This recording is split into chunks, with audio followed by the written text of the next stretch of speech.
Today on Inside Utah Politics, gearing up for a historic Democratic National Convention. How Utah leaders are preparing to play their role in Chicago. Plus, cybersecurity concerns on the campaign trail. Who intelligence leaders think could be behind efforts to infiltrate the Trump and Harris campaigns. And cutting through the noise, we sit down with a polling expert as millions wonder who could take the White House. Time now for Inside Utah Politics. Thanks for joining us. I'm Jordan Tracy. Let's go inside Utah politics. We're just hours away from the Democratic National Convention kicking off in Chicago, and it's already shaping up to be one for the history books. The sitting president, Joe Biden, of course, deciding not to top the ticket late in the election cycle. I'm joined today by Diane Lewis. She is the chair of the Utah Democratic Party and their delegation to the DNC. Diane, thank you so much for joining us. Thank you so much for inviting me. I appreciate that. So the DNC got very interesting as we got later in this election cycle. As you know, President Joe Biden gave up his position at the top of the ticket. So I guess my first question is, what was your initial reaction to this historic news and kind of the delegation in Utah's reaction to this? So for me, it was very sad. It was because I love President Biden. He's probably the best president I've ever seen. And I come from the union industry. I've been a member of LIUNA here in Utah for 25 years. And he was the most union president that I have ever seen. And I was sad. I was really, really sad. And it was almost like a loss. But the courage it had to be for him to step down. And then when we heard that he had endorsed Kamala Harris, there was an excitement. And the delegation, you know, a lot of them were very sad, just like me. We had to feel that loss, we had experienced that loss. But then when we realized that we have, as you spoke, history making in the making, and to be able to go to this national convention is huge for Utah and huge for our delegation. Now, obviously, you said your reaction was sad, but do you think, looking back now, that this might have been the change, the energy needed in order to have a chance to win this election in November? Well, I can tell you the energy shifted, and it is continually just building, completely building, and it did absolutely shift. And, you know, we had some meetings with our delegation, and they were excited, and we've seen it in our office. We're getting phone calls galore. We're getting people coming in and picking up yard signs. We finally got the Harris yard signs, and they're going out. Once we let them know that they're there, they're gone. So, I mean, the excitement in Utah is huge. So, yeah, it definitely shifted. Now, obviously, the president came out and immediately endorsed his vice president, Kamala Harris. Right. In your discussions before it seemed like the party started to coalesce, were there any other alternatives that you were hopeful for, or was this the decision going with the vice president moving forward that with President Biden stepping down, this was the right choice? This was the right choice. Absolutely. Our delegation came together. As I said, we had some meetings, and they absolutely are totally behind the Harris campaign. Awesome. So now we're getting ready for Chicago. Yes. How exciting is it? I mean, again, this is a historic convention, something that hasn't happened in a very long time. Now that the party seems to be all together on this, how excited are you and the delegation to get to Chicago? I can't even explain the excitement and the thrill of what is happening. I was at an event last night in Tooele County because they had some of our top of the ticket candidates, gubernatorial candidate Brian King, Senate candidate Caroline Gleich, and then they had their local candidates in Tooele County. They had a great turnout, and the people were just grinning from ear to ear, so excited to hear about what we're going to do in National Convention. We are also doing some debate watch. I'm going back to the debate. Not yet, September. No, the final night, Thursday night, when Kamala Harris, you know, does her speech, we're having watch parties. And they're all across the state. And our delegates from are all across the state, which we're very excited about. We have delegates from the north part of the state and even the south side of the state. And so they're excited to be at these watch parties, and I'm gonna try to remember, because I'm gonna get all excited about everything on Thursday night, but I'm gonna try and call into some of these watch parties and have them kind of be part of that, because they are so excited all across the state. Now, obviously, some criticism on the other side of things is about this process and how, because it was late in the cycle, it's now delegates choosing the candidate and not a primary process where voters were able to choose a candidate. What are your feelings on that? And do you think potentially, in a way, this kind of robs the voters of being able to have a wide net and be able to pick who they wanted versus now a delegation picking who's going to be the candidate? Our delegates are voted on at our state convention. Those delegates were voted on by their people, who they represent, and each one of them were voted to do exactly what they thought the people wanted. So I believe the process was done correctly. I believe that we haven't left anybody out at all. And then I want to talk about, you mentioned some of the statewide candidates. Obviously, a statewide Democrat has an uphill battle here in Utah, but you have the gubernatorial candidate Brien King and Caroline Gleick going to the DNC. Yes, we do. So what are some of the things that they can take away from this experience to maybe help them in their races here in November? I think the excitement, they can bring that excitement back. We're so excited to have Brien King and Caroline Gleick. They're going to be having breakfast with us, because the way the convention's going to work is every morning for the 4 days we have a breakfast, and then we have speakers come to the breakfast, and we're lucky that we're going to have some really good speakers, and so they're going to be at those too, and they're also going to speak to our delegation, which will also get that excitement. But for them to be there, right in the excitement of it, they're just going to bring back that more excitement to their campaign. And I think already they're extremely, I think we have an opportunity in Utah. Okay. Yeah. What makes you think that there's an opportunity? What gets you excited? I think because of the top of the ticket and because of the caliber of candidates that we have. Brien King could not be a better governor. I have known Brien King for a very long time, and I just think that he will listen to the people. That is what he wants. Caroline Gleick and her experience as a mountaineer and all of those things, I think she just is going to bring the young voters in, and I think that we can flip this state. I'm talking whole ballot here. I'm not talking just the top of the ticket. Sure. Because that's going to be the party's job. The party's job is to get everybody to know that they have to vote their whole ballot.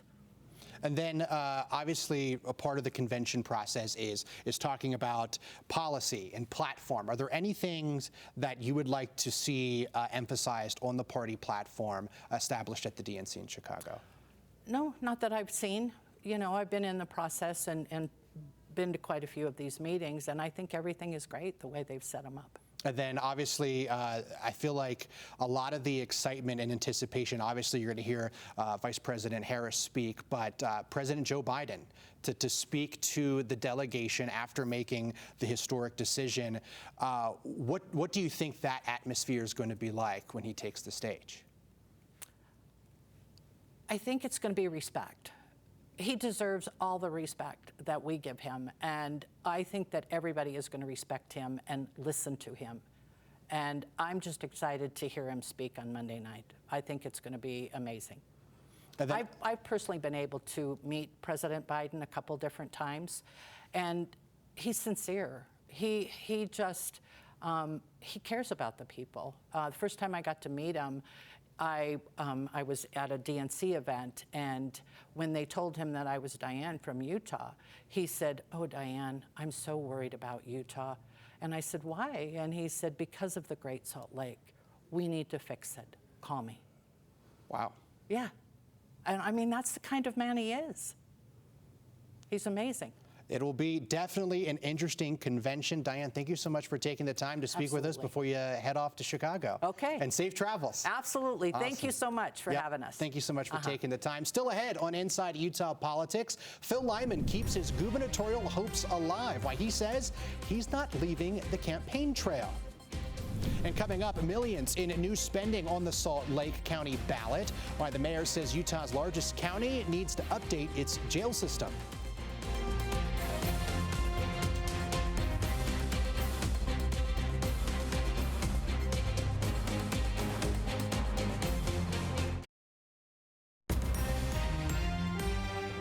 Welcome back. Former President Donald Trump says his campaign was hacked over the weekend and suggests it was Iran. Our Washington, D.C. correspondent Rashad Hudson tells us how the federal government is responding. The FBI is investigating a reported hack into former President Donald Trump's campaign. Hacking is a major problem. Aubrey Jewett specializes in this area at the University of Central Florida. He says hacking is not new, but could have significant consequences. Probable that there's something embarrassing in there. Also under investigation are unsuccessful attempts to infiltrate the then Biden-Harris campaign. Senate Majority Leader Chuck Schumer says America's enemies are intent on undermining our elections. So we have to stand firm to ensure that our cybersecurity can withstand such intrusions as we head into November. The White House says any foreign interference in U.S. elections will not be tolerated. This administration strongly condemns any foreign government or entity who attempts to interfere in our electoral process. The State Department has warned of such an attack from Iran. Attempts to interfere in U.S. elections are nothing new for the Iranian regime, which, from our vantage point, has undermined democracies or attempted to. The Trump campaign is also dealing with a break-in at one of its Virginia offices. Sheriff deputies are looking for the man in these surveillance images walking through the office wearing a backpack. Reporting in Washington, Rashad Hudson.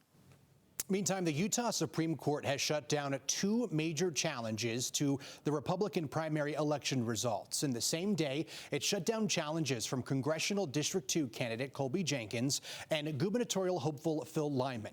Jenkins was hoping to force the state to count 1,171 ballots excluded due to their postmarking or curing issues. He lost the race to incumbent Congresswoman Celeste Malloy by just 176 votes. But the court said he couldn't prove there was a constitutional violation by not counting the ballots. Jenkins calls it a sad day for democracy. In Lyman's case, the court said he couldn't prove he was entitled to extraordinary relief when he asked the court to annul the primary results and remove Governor Spencer Cox and Lieutenant Governor Deidre Henderson from office. But Representative Phil Lyman is planning to shake things up in the race for governor one more time. He says he's planning to run as a write-in candidate. He said, in part, we question not only the primary election results, we also reject the entire apparatus that allows corrupt establishment politicians to retain their power and influence year after year without any transparency. Utah Republican Party Chair Robert Axson responded to these plans by saying, in part, quote, any write-in campaign against our party will only benefit the Democrat candidates whose extreme policies are out of step with Utahns. The general election is set for November 5th. Salt Lake County will ask taxpayers to approve a special bond to help build what they call the Justice and Accountability Center. The bipartisan public safety bond initiative will be on the November ballot.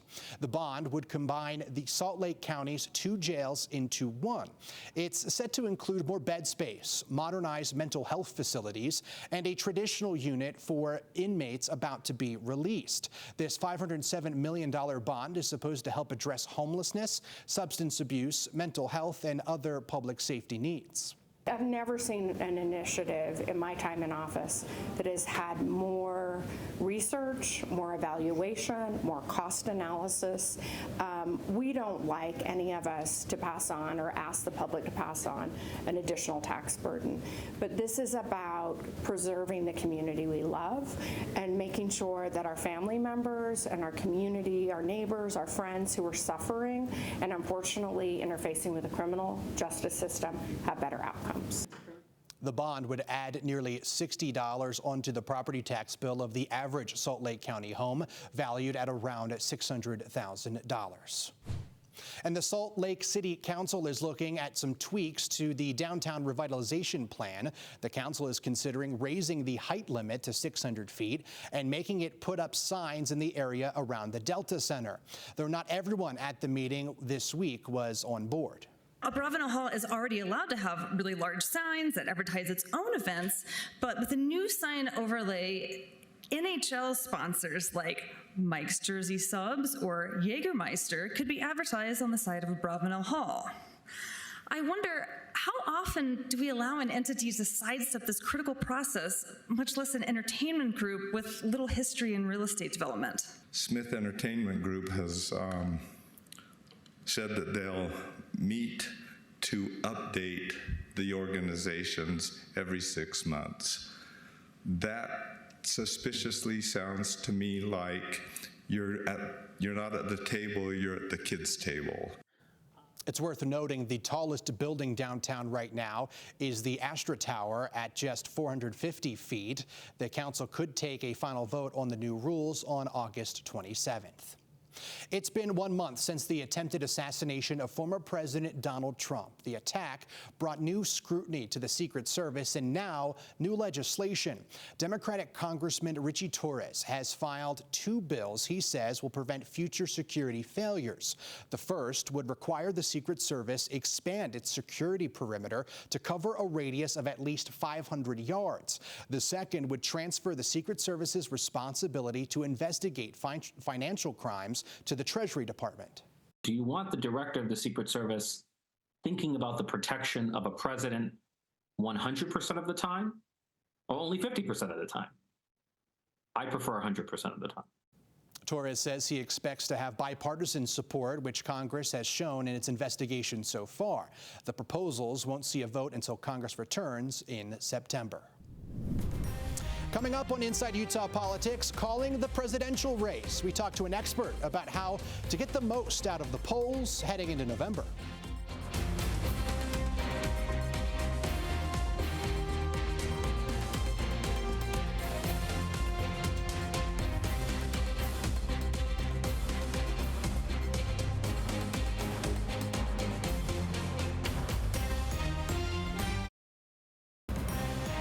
You're watching Inside Utah Politics. Welcome back. We're taking a closer look at presidential polling. The polls can be a cause of confusion for many, whether they end up being right or wrong. So today we are joined by Dr. Jay Dezart. He is the chair of the Department of History and Political Science at Utah Valley University. He's done research and forecasting elections at both the national and state levels. Dr. Dezart, thank you so much for joining us. Thank you for having me. So let's get a baseline here. What do you find to be the utility of presidential polling? Well, they give us a snapshot in time to see what the public's thinking at any given point in time. I think the emphasis is always on election polls, but polls can be very instructive for us to just get a sense of what the public is thinking about. So you mean like questions or policy or how they're feeling? Yes.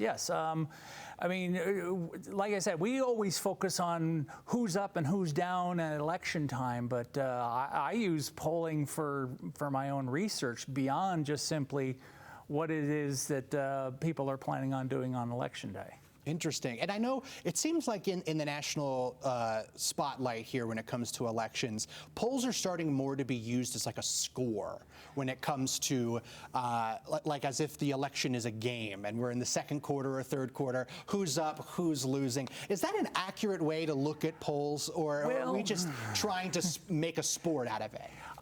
It's been that way for decades. We sort of treat the polls as a horse race of who's up and who's down. That's probably not the best use of polling, but I know that that's generally the way people try to look at them. I know that campaigns like to use them as a way of deciding whether or not a particular messaging or campaign strategy is actually having any sort of effect, but a lot of what happens in an election is already, I don't want to say preordained, but a lot of the factors that influence an election get baked in relatively early on before the campaign even starts.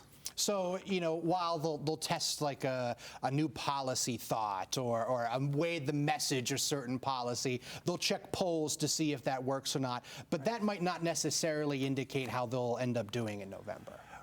True, because a lot of what influences the way people vote on Election Day is already ingrained in them in terms of what their predispositions already are. And party identification doesn't change very much throughout the course of a campaign. So Democrats are likely to vote Democrat, Republicans are likely to vote Republican, and it's really only a small segment of the population is likely to shift over the course of time. Now, since former President Trump's win in 2016, there were more people talking about polls and whether they're accurate. One common thing that gets thrown out there is that the former president is somehow underpolled sometimes. What do you make of that, of the accuracy, and has polling gotten more difficult? Well, 2016 was hard on the polling industry. Part of the problem was that, of course, because our election system is based on the outcomes at the state level, state polling organizations don't have as much resources as the big national polling organizations do.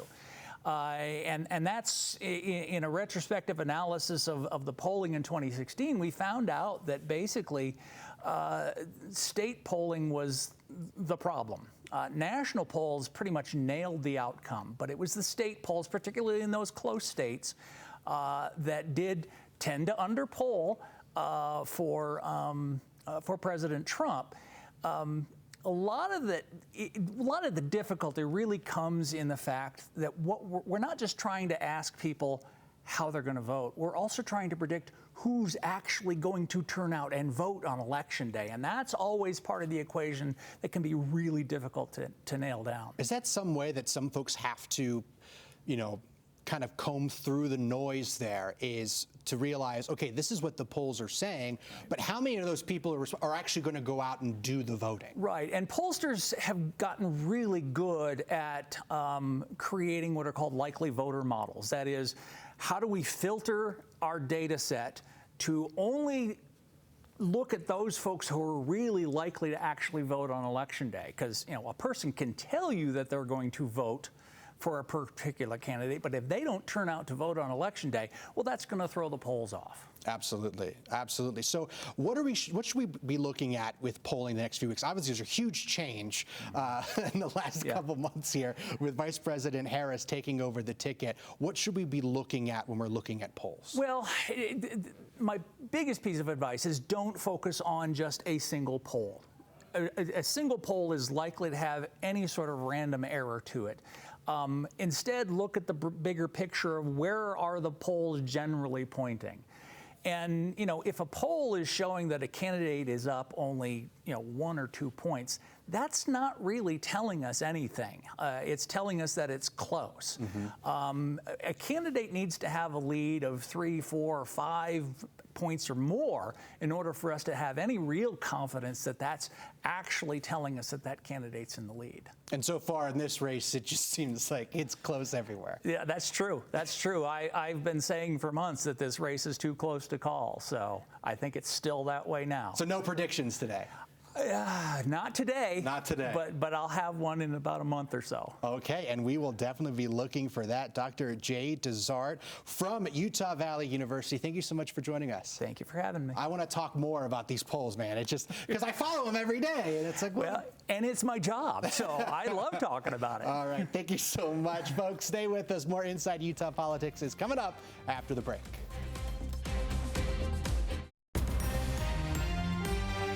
That does it for today's Inside Utah Politics. Don't forget, if you have any local political stories you'd like to see, make sure to reach out. You can email InsideUtahPolitics@abc4.com. You can also follow along with me on social media, on X @JordanTracyTV, and on Instagram, search for Jordan Tracy.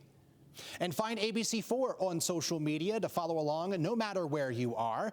And while you're at it, download the ABC4 News app. We're always on. Thanks for being with us, everyone. We'll see you next week when we go Inside Utah Politics.